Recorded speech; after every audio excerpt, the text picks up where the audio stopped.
اور اس کے بعد جو ہے وہ قیامت جو ہے اس حوالے سے ہم لاسٹ ٹائم جو ہے اس کو پڑھ چکے ہوئے ہیں. اب اس سے اگلے پیج پہ ہم آئیں گے. پیج 55 کے نیچے جو 18 نمبر پر جو عقیدہ ہے وہاں سے انشاءاللہ تبارک و تعالی ویدرے ہم جو ہے اس کو پڑھیں گے. حشر و نشر کا بیان. کائنات کے فنا ہو جانے کے بعد پھر جب اللہ تبارک و تعالی چاہے گا حضرت اسرافیل علیہ السلام کو زندہ فرمائے گا اور سور کو پیدا کر کے دوبارہ پھونکنے کا حکم دے گا. دوبارہ سور پھونکتے ہی تمام اولین و آخرین ملائکہ، انس و جن، انس یعنی انسان، اور حیوانات موجود ہو جائیں گے. اللہ تبارک و تعالی وحدہ لا شریک ساری کائنات کو فنا کرنے کے بعد، ختم کرنے کے بعد، جب اللہ تبارک و تعالی پھر چاہے گا تو حضرت اسرافیل علیہ السلام کو زندہ فرمائے گا کہ ان پر بھی موت کا حکم پورا ہوا تھا. پھر سور جو ہے ان کے ہاتھوں میں ان کو دے کے دوبارہ اس میں پھونک مارنے کا حکم ارشاد فرمائے گا. اس دوبارہ پھونک مارنے سے تمام اولین و آخرین، تمام جنات، تمام فرشتے، تمام انسان، تمام حیوانات، ہر چیز جو ہے وہ موجود ہو جائے گی. پھر اثر نو، زمین و آسمان، چاند اور سورج موجود ہوں گے. یہ جو زمین ہے، یہ جو آسمان ہے، یہ جو چاند ہم دیکھتے ہیں، یہ جو سورج ہم دیکھتے ہیں، ان سب کو ایک دفعہ فنا کیا جائے گا اور پھر اللہ تبارک و تعالیٰ اس کائنات کو دوبارہ سے ریسائیکل اس کو فرمائے گا، اس کو دوبارہ سے بنائے گا. اور جو دوبارہ کائنات بنے گی اس میں بھی زمین و آسمان اور سورج اور چاند نئے سرے سے موجود ہوں گے. پھر ایک می برسے گا، بارش ہوگی زمین پر، جس سے سبزہ کی مثل زمین کا ہر روح، ہر ذی روح اپنے جسم کے ساتھ زندہ ہو جائے گا. پھر اللہ تبارک و تعالی آسمان سے بارش کو برسائے گا، می برسائے گا. اور اب جس طرح بارش ہوتی ہے تو وہ علاقے جہاں پہ سبزہ موجود نہیں ہوتا، گھاس موجود نہیں ہوتی، جو ہے وہ فصلیں موجود نہیں ہوتی، پھلدار درخت موجود نہیں ہوتے، تو جب ویران زمین پر بارش پڑتی ہے تو زمین سے گھاس نکلتی ہے. ایسے ہی جب اللہ تبارک و تعالیٰ دوبارہ سے کائنات کو تخلیق فرما کے پھر آسمان سے بارش کو برسنے کا حکم دے گا تو تمام ذی روح، جو روح زمین کی روح والی جتنی بھی مخلوق ہے، وہ ساری اس بارش سے زمین سے ایسے ہی اٹھ کھڑی ہوگی جیسے اب میرے اور آپ کے سامنے بارش سے زمین سے گھاس نکلتی ہے. سبحان اللہ. اللہ تبارک و تعالیٰ کی کیا شان ہے اور اللہ تبارک و تعالیٰ کی کیا عظمت ہے کہ اللہ تبارک و تعالیٰ انسانوں کو ایک دفعہ پھر اس زمین سے اٹھائے گا اور ایسے ہی انسان اٹھ کھڑے ہوں گے جیسے کہ زمین سے گھاس باہر نکلتی ہے. یعنی زمین کے کونے کونے سے، جگہ جگہ سے، ہر سمت سے جو ہے جیسے جیسے بارش پڑے گی آسمانوں سے ویسے ویسے لوگ زمین سے جو ہے وہ اٹھنا شروع ہو جائیں گے، جیسے گھاس پھونس اب باہر نکل رہا ہے زمین سے. سب سے پہلے حضور نبی کریم صلی اللہ علیہ وسلم اپنی قبر انور سے برآمد ہوں گے اور حضور علیہ السلام کا جو دایاں ہاتھ ہے، حضور کا دایاں دست مبارک جو رائٹ ہینڈ ہے حضور علیہ السلام کا، حضور علیہ السلام کے دائیں دست مبارک میں امیر المومنین، امام المتقین، افضل البشر بعد الانبیاء بالتحقیق حضور سیدنا ابو بکر صدیق رضی اللہ تعالی عنہ کا ہاتھ ہوگا اور آپ کے بائیں ہاتھ میں، آپ کے لیفٹ والے دست مبارک میں امیر المومنین، امام المتقین حضرت سیدنا عمر فاروق رضی اللہ تعالیٰ عنہ کا ہاتھ ہوگا. سو ساری کائنات میں سب سے پہلے تمام انسانیت میں حضور علیہ السلام سب سے پہلے اپنی قبر انور سے برآمد ہوں گے، قبر انور سے باہر نکلیں گے، اور آپ کے دائیں بائیں صاحبین، کیا صحابین دو کو کہا جاتا ہے؟ میں نے اگلے دن پڑھا رہا تھا فقہ کی کلاس میں کہ جب فقہ حنفی کے اعتبار سے صاحبین کا لفظ بولا جاتا ہے تو اس سے مراد فقہ حنفی کے دو امام ہوتے ہیں، حضرت امام محمد اور حضرت امام ابو یوسف رحمۃ اللہ تعالی علیہما۔ اور جب صاحبین کا لفظ صحابہ کرام رضوان اللہ تعالی علیہم اجمعین کے اعتبار سے بولا جاتا ہے تو پھر صاحبین سے مراد حضرت سیدنا ابو بکر صدیق رضی اللہ تعالیٰ عنہ اور حضرت سیدنا عمر فاروق رضی اللہ تعالیٰ عنہ ہوتے ہیں۔ حضور علیہ السلام شان اور عظمت کے ساتھ اٹھیں گے کہ آپ کے دائیں طرف حضرت ابو بکر صدیق اور بائیں طرف حضرت عمر فاروق رضی اللہ تعالیٰ عنہ۔ پھر مکہ معظمہ اور مدینہ منورہ کے مقابر میں جتنے بھی مسلمان دفن ہیں سب کو اپنے ہمراہ لے کر میدان حشر میں حضور تشریف لے جائیں گے۔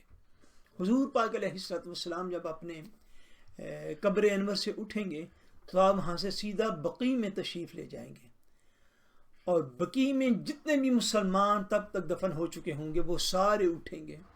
پھر مکہ معظمہ کا قبرستان جو جنت المعلا ہے، یہاں پہ جتنے بھی مسلمان مدفون ہوں گے وہ سارے اٹھیں گے، اور حضور علیہ السلام ان سب کو ساتھ لے کر میدان حشر میں حضور تشریف لے جائیں گے۔ اب پوری توجہ کے ساتھ عقیدہ کو سمجھ لیجئے کہ یہ جو دوبارہ زندہ ہونے کا عقیدہ ہے اس کی ڈیٹیل اور تفصیل کیا ہے۔ حشر صرف روح کا نہیں بلکہ روح اور جسم دونوں کا ہے۔ جو کہے صرف روحیں ہی اٹھیں گی، جسم زندہ نہ ہوں گے، وہ بھی کافر ہے۔ دنیا میں جو روح جس جسم کے ساتھ متعلق ہوگی اس روح کا حشر اسی جسم میں ہوگا۔ یہ عقیدہ ہے، پوری توجہ کے ساتھ اس کو لہرے کیجئے، سیکھیے اور اس کو سمجھیے۔ عقیدہ یہ ہے کہ جو روح اس وقت جس جسم کے ساتھ اٹیچ کی گئی ہے، جس جسم کے ساتھ وہ متعلق کی گئی ہے، اس روح کو اسی جسم کے ساتھ تعلق دیا جائے گا۔ ایسا نہیں کہ کوئی نیا جسم پیدا ہو، نئے جسم کے ساتھ روح متعلق نہیں ہوگی، بلکہ اسی جسم کو پھر سے پیدا کیا جائے گا، اور آج جس جسم کے اندر جو روح موجود ہے اسی جسم کو اسی روح کے ساتھ متعلق فرما کے، اٹیچ فرما کے تو قیامت والے دن زندہ کیا جائے گا۔ سو ایسا نہیں ہے کہ حشر معاذ اللہ صرف جو ہے کوئی خدا نہ خاصا صرف ارواح کا نہیں ہے، بلکہ روح معل جسم، بولیا روح معل جسم، جسے اب روح اور جسم دونوں اکٹھے ہیں، جسے اب روح اور جسم دونوں اکٹھے ہیں۔ اس وقت قیامت والے دن اسی جسم میں اسی روح کو تعلق دے کے تو ان کو زندہ کیا جائے گا، اور کوئی نئے اجسام اس اعتبار سے کہ کوئی نیا جسم نئی روح کو دے دیا جائے، ایسا نہیں ہوگا۔ اس کی آگے تفصیل اگلے عقیدے میں مزید واضح ہو جائے گی۔ جسم کے اجزاء اگرچہ مرنے کے بعد متفرق ہو گئے، یعنی مختلف جگہوں پہ چلے گئے اور مختلف جانوروں کی غذا بن گئے، یا ریزہ ریزہ ہو کر ہوا کے ساتھ اڑ گئے، اللہ تبارک و تعالیٰ ان سب اجزاء کو جمع فرما کر پہلی حیت میں لا کر، یعنی پہلی شکل و صورت، حیت کسے کہتے ہیں؟ شکل و صورت، پہلی شکل و صورت میں لا کر انہی اجزاء اصلیہ پر کے محفوظ ہیں دوبارہ ترتیب دے گا اور قیامت کے دن اٹھائے گا۔ یعنی یہ جو جسم ہے مرنے کے بعد اگرچہ یہ جانوروں کی غذا اور خوراک بن جائیں، اگرچہ یہ ہوا کے اندر ان کے ذرے اڑ جائیں، اگرچہ یہ ایک ہی جسم کے حصے دنیا کے مختلف کونوں میں پڑے ہوئے ہوں، اللہ تبارک و تعالیٰ وحدہ لا شریک اپنی قدرت کاملہ سے انہی اجسام کے جو اجزاء ہیں، پارٹس ہیں مختلف، ان کو اللہ تبارک و تعالیٰ اسی شکل و صورت میں لا کر جو اب ہر انسان کی ہے، جو اب ہر بندے کی ہے، اسی شکل و صورت کے ساتھ انہی اجزاء کو، انہی باڈی پارٹس کو دوبارہ سے ترتیب دے گا اپنی قدرت کاملہ سے، اور انہی شکل و صورت کے ساتھ انسانوں کو پھر قیامت والے دن انہی اجسام کو نئے سرے سے ترتیب دے کے پھر اللہ تبارک و تعالیٰ ان کو زندہ فرما دے گا۔ یہ عقیدہ ہے، اور اس کی ایک ایک تفصیل کو سمجھنا جو ہے یہ بڑا لازمی ہے، تاکہ ہمیں جو تفصیلات ہیں عقائد بالآخرت کی، ان کا ہمیں علم ہو سکے کہ عقیدہ بالآخرت کی یہ جو تفصیلات ہیں یہ اصلاً ہیں کیا۔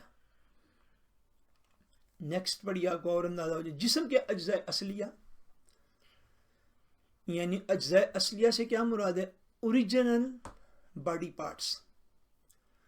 ریڑھ کی ہڈی میں جس کو ہم عجب الذنب کہتے ہیں، کچھ ایسے باریک اجزاء ہیں جو نہ کسی خوردبین سے نظر آتے ہیں، نہ انہیں آگ جلا سکتی ہے، نہ انہیں زمین گلا سکتی ہے، وہی تخم جسم ہیں، جسم کے اصل بیج اور سیڈز کی مثال ہے، جس کا ہم نے پہلے بھی ذکر کیا ہے کہ انسان کی جو ریڑھ کی ہڈی ہے، اس کا ایک دیل جو نیچے والا ہے، اس میں ایک ہڈی کے حصے کو عجب الذنب کہتے ہیں عربی زبان کے اندر۔ وہ ایک ایسا دیل ہے انسانی جسم کا، انسانی باڈی کا ایک ایسا پارٹ ہے کہ اس کو نہ تو زمین گلا سکتی ہے، نہ ہی اس کو آگ جو ہے وہ جلا سکتی ہے، وہ ہمیشہ ہمیشہ محفوظ رہتا ہے، اور وہ تخم جسم ہے۔ جسم کی اصل جو ہے تخم کہتے ہیں، آپ یوں کہہ لیجیے اوریجن کو۔ لہذا روز قیامت روحوں کا اعادہ اسی جسم میں ہوگا، نہ کہ دیگر جسم میں۔ بالائی زائد اجزاء کا گھٹنا بڑھنا جسم کو نہیں بدلتا، جیسے بچہ کتنا چھوٹا پیدا ہوتا ہے پھر کتنا بڑا ہو جاتا ہے۔ کبھی ہیکل جوان یعنی مضبوط جوان آدمی بیماری میں گھل کر کتنا حقیر رہ جاتا ہے، پھر نیا گوشت پوست آ کر مثل سابق پہلے کی طرح ہو جاتا ہے۔ ان تبدیلیوں سے کوئی شخص یہ نہیں کہہ سکتا کہ شخص بدل گیا ہے۔ جیسے ایک بچہ پیدا ہوتا ہے تو اس کے اندر ایندرنگ ہوتی رہتی ہے، پھر وہ آہستہ آہستہ بڑا ہو جاتا ہے، پھر وہ بالغ ہو جاتا ہے، پھر وہ مضبوط جوان بن جاتا ہے، پھر اگر اللہ تبارک و تعالیٰ اس کو لمبی عمر عطا کر پھر آہستہ آہستہ اس کے اوپر بڑھاپا جو ہے وہ طاری ہو جاتا ہے، وہ ادھیڑ عمری سے بڑھاپے کی طرف جب وہ چلا جاتا ہے۔ یہ ساری جو ایندرنگ مسلسل اس کے اندر ہو رہی ہے، اس کی وجہ سے یہ نہیں کہا جاتا کہ یہ نیا انسان ہے یا یہ نیا جسم ہے۔ ایندرنگ تو ساری زندگی انسان میں ہوتی رہتی ہے۔ اس چینجنگ کو یا اس تبدیلی کو، اس کو بندہ یہ نہیں کہتا کہ یہ انسان نیا، بلکہ انسان وہی ہے جو پہلے دن پیدا ہوا تھا۔ ہاں، اس کے جسم کے اندر تبدیلیاں آتی رہتی ہیں۔ جسم ایترویٹ، ہر آئے روز جسم بدلتا رہتا ہے، اس کی صلاحیتیں چینج ہوتی رہتی ہیں، اس کے اندر جو گیٹس اور کوالٹیز ہیں وہ بدلتی رہتی ہیں۔ اس لیے یہ جو ساری ایندرنگ اور چینجنگ، اب اگر انسان اپنی زندگی کا مشاہدہ کرے اور اس کو آبزرو کرے اور اس پر تھوڑا سوچے، اگر اس کو کسی وقت مل جائے کہ وہ جو چھوٹا سا بچہ جب پیدا ہوا تھا، ماں باپ کی گود میں کھیلتا تھا، اس سے لے کر اس کے بوڑھے ہونے تک، اور آگے اس کے پوتے پوتیاں، نواسے نواسیاں دنیا میں آنے تک، اس کا اپنا جسم کتنی تبدیلیوں سے گزرا، کتنی چینجنگ سے گزرا۔ یہ جو ساری تبدیلیاں ہوتی ہیں اس کے اندر روح تو وہی ہوتی ہیں۔ جسم کے اوپر ظاہری طور پر تبدیلی ہوتی رہتی ہے، ایندرنگ ہوتی رہتی ہے، چینجنگ ہوتی رہتی ہے، مگر اس 50-60 سال کی مسلسل تبدیلی کے باوجود یہ نہیں کہا جاتا کہ اس کا جسم نیا ہے، بلکہ جسم وہی ہوتا ہے۔ اس کے اندر ایندرنگ ہوتی رہتی ہے، حتیٰ کہ شکل و صورت بدل جاتی ہے۔ اگر ہم لوگ اپنی بچپن کی تصویریں دیکھیں تو بہت سارے لوگ اپنی شکل و صورت کو بھی پہچان نہ سکیں، کتنا زیادہ بدل جانے کے باوجود پھر بھی بندہ یہ نہیں کہا جاتا کہ یہ انسان نیا ہے، بلکہ یہی کہا جاتا ہے کہ یہ وہی انسان ہے۔ ہاں، اس کے اندر جسمانی تبدیلیاں جو ہیں وہ ہر آئے روز ہو رہی ہیں۔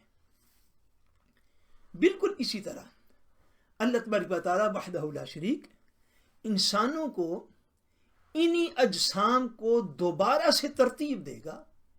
جسم یہی ہوں گے مگر ان کو پھر سے ترتیب دیا جائے گا، ان کے اجزاء کو، ان کے باڈی پارٹس کو اکٹھا کیا جائے گا حکم ربی سے، اور اسی حیت میں، اسی شکل و صورت میں جو آج سارے انسان رکھتے ہیں، اسی شکل و صورت کے ساتھ ان کو قیامت والے دن اٹھا دیا جائے گا. یوں ہی روز قیامت کا عود ہے، یعنی پلٹنا ہے، کہ وہی گوشت، وہی ہڈیاں پہلی حیت میں یعنی شکل میں لا کر اسی جسم سابق سے روح کو متعلق کر کے یعنی کنیکٹ کر کے بروز قیامت اٹھایا جائے گا. یعنی اسی روح کے ساتھ اسی جسم کو کنیکٹ کیا جائے گا، اٹیچ کیا جائے گا، تعلق دیا جائے گا، اور اس سے جو ہے وہ اسی انسان کو دوبارہ اللہ تبارک و تعالیٰ اپنی قدرت کاملہ سے زندہ کر دے. نیکسٹ عقیدہ، قیامت کے دن عام لوگ اپنی اپنی قبروں سے ننگے بدن، ننگے پاؤں، نا ختنہ شدہ اٹھیں گے. قیامت والے دن جب لوگ قبروں سے اٹھائے جائیں گے، عام لوگ تو وہ بے لباس ہوں گے، ننگے پاؤں ہوں گے، پاؤں میں کوئی جوتا یا جراب موجود نہیں ہوگی، اور نا ختنہ شدہ اٹھیں گے. جس طرح کہ انسان یوں کہہ لیجیے دنیا میں جس اوریجنل حالت میں آتا ہے، جیسے وہ دنیا میں بے لباس آتا ہے، جیسی اس حالت میں آتا ہے کہ اس کا ختنہ نہیں ہوا ہوتا، تو اسی انداز میں قیامت والے دن عام لوگوں کو اٹھایا جائے گا. اس وقت محشر کے عجیب و غریب منظر کو حیرت زدہ ہو کر نگاہیں اٹھا اٹھا کر دیکھیں گے. کسی کو اپنے پرائے کا ہوش نہ ہوگا. مومنین کی قبروں پر اللہ تبارک و تعالیٰ کی رحمت سے سواریاں حاضر کی جائیں گی. ان میں بعض کئی لوگ تنہا سوار ہوں گے، اور کسی سواری پر 2، کسی پر 3، کسی پر 4، کسی پر 10 افراد بھی موجود ہوں گے. مراتب اور درجات ایمان و عمل کا لحاظ رکھا جائے گا. جیسے جیسے مرتبے ہوں گے، جیسے جیسے ایمان میں درجے ہوں گے، جیسے جیسے نیک اعمال میں درجے ہوں گے، اس کے مطابق سواریاں ہوں گی، اور اس کے مطابق لوگ جو ہے اس پر سوار ہوں گے. جبکہ کافر جو ہے وہ منہ کے بل چلتا ہوا میدان حشر کو جائے گا. مومن جس حال میں بھی ہوں گے وہ پاؤں کے بل چل کے جا رہے ہوں گے، اور کافر منہ کے بل جو ہے وہ چلتا ہوا میدان حشر کو جائے گا. کسی کو ملائکہ یعنی فرشتے گھسیٹ کر لے کر جائیں گے، اور کسی کو آگ جمع کرے گی. یہ میدان حشر جو ہے یہ شام کی زمین پر قائم ہوگا. ذہن نشین فرما لیجیے، میدان حشر جو ہے یہ شام کی زمین پر، سیریا کی زمین پر اس کو قائم کیا جائے گا، جہاں پہ اس کا جو ہے وہ میدان حشر کی مرکزی جگہ آپ کہہ سکتے ہیں. اور زمین جو ہے وہ قیامت والے دن ایسی ہموار ہوگی، ایسی برابر ہوگی، ایسی جو ہے وہ ایک جیسی ہوگی. زمین ایسی نہیں ہوگی کہ اس میں کہیں کسی جگہ پہ پہاڑ آگے، کسی جگہ پہ دریا آگے، کسی جگہ پہ اونچے درخت، کسی جگہ پہ نیچے درخت. یعنی اب جو زمین کی کنڈیشن ہے، جب زمین کو دوبارہ تخلیق فرمایا جائے گا تو وہ یہ بالکل ہموار ہوگی، برابر ہوگی، اور اتنی برابر ہوگی کہ اگر میدان حشر کے ایک کنارے پر اگر کوئی رائی کا دانہ بھی گر جائے تو دوسرے کنارے سے وہ بھی نظر آ سکے گا. بالکل برابر، ہموار. اس دن زمین تانبے کی طرح ہوگی. تانبا آپ کو پتہ ہے کہ دھات کو کہتے ہیں جو لوہے کی طرح ہوتی، سخت. اس دن زمین تانبے کی طرح ہوگی. آفتاب یعنی سورج سروں سے بہت قریب بقدر 1 میل ہوگا. سورج زمین کے بہت قریب آ جائے گا، حتیٰ کہ صرف زمین اور سورج کے درمیان فاصلہ جو ہے وہ 1 میل 1 کلومیٹر کا کم و بیش رہ جائے گا۔ تپش اور گرمی سے بھیجے کھولتے ہوں گے، بھیجا دماغ کو کہتے ہیں، اور اس کثرت سے پسینہ نکلے گا کہ 70 گز تک زمین میں جذب ہو جائے گا، پھر اوپر کو چڑھے گا اور کسی کے ٹخنوں تک، کسی کے گھٹنوں تک، کسی کی کمر کسی کے سینے، کسی کے گلے اور کافر کے منہ تک چڑھ کے مثل لگام کے جکڑ جائے گا۔ اللہ تعالیٰ اس دن کی سختی سے ہمیں معاف فرمائے، لیکن وہ دن اتنا سخت ہوگا کہ اب آپ کو پتہ ہے سورج میں اور زمین میں کئی لاکھ کلومیٹرز کا فاصلہ ہے، میرے خیال میں کئی لاکھ کلومیٹرز کا فاصلہ ہے، یعنی ہزاروں کا نہیں لاکھوں کا ہے۔ سورج زمین کے بالکل قریب آ جائے گا۔ اس سے اندازہ کر لیجئے کہ گرمی کی شدت جو ہے وہ کیا ہوگی۔ اس گرمی میں جب انسانوں کے پسینے نکلیں گے، دماغ کھولتے ہوں گے، چونکہ سورج تو سارا آگ ہے نا، آگ ہے، تو یہ جتنا جتنا قریب آئے گا۔ اب اس وقت جو زمین اور سورج کا باہمی تعلق ہے، اگر سورج تھوڑا سا زمین کے قریب ہو جائے یا زمین تھوڑی سی سورج کے قریب ہو جائے تو یقین کر لیجئے آج ہی یہ زندگی ختم ہو کے رہ جائے گی۔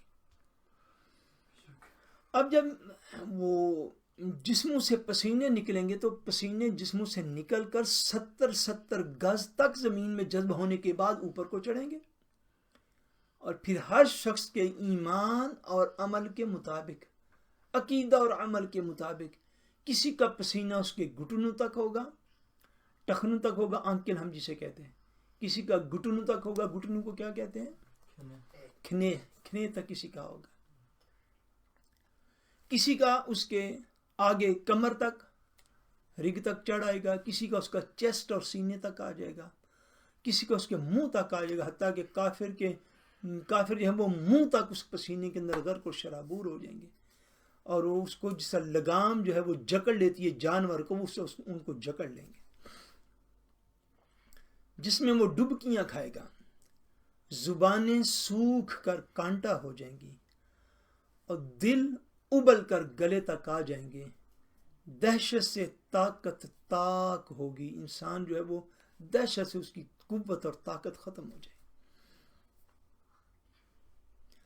پھر باوجود ان مصیبتوں کے کوئی کسی کا پرسان حال نہ ہوگا، پھر حساب کا دفتر کھلے گا، سب کے اعمال نامے سامنے رکھ دیے جائیں گے، انبیاء کرام علیہم السلام اور دوسرے گواہ دربار میں حاضر ہوں گے، اور ہر شخص کے اعمال کا نہایت انصاف سے ٹھیک ٹھیک فیصلہ سنایا جائے گا، کسی پر کسی طرح کی زیادتی نہ ہوگی۔